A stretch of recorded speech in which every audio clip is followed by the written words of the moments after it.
So if you take a look behind me, you'll see there's a white worn door, and right below that on the foundation there's two square holes.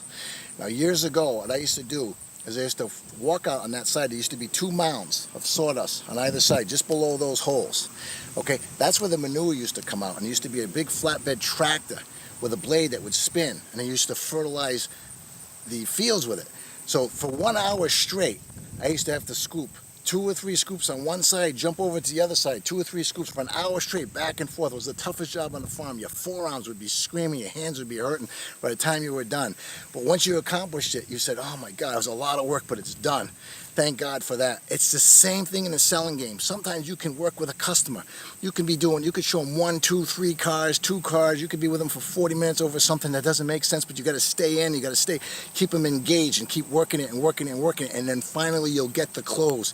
And when you finally get the close, you say, oh my God, thank God that's over with, but I got to the finish line. It's the same thing. I learned how to stay in the game and how to work. That's one of the tasks that kept my mind going. It was like a competition, and I worked it and worked it and worked it till it was done, and I've realized, okay, I got 20 more minutes, 10 more minutes. Same thing when you're in a close. You know, when a customer's getting close, they might change the car, they might change something else in the feature or something. You have to hang in there, go show them something else, but if you're enthusiastic and you're engaged, you'll close the deal, and at the end you'll say, thank God that's over. That worked. There's so many similarities, but I wanted you to see that because that was a tough job for me. When you're in the selling game, it's the same thing. When you got to hang in there with a difficult customer, you got to stay in and work it, and then you finally close it. You feel like you accomplished something. So, very key point.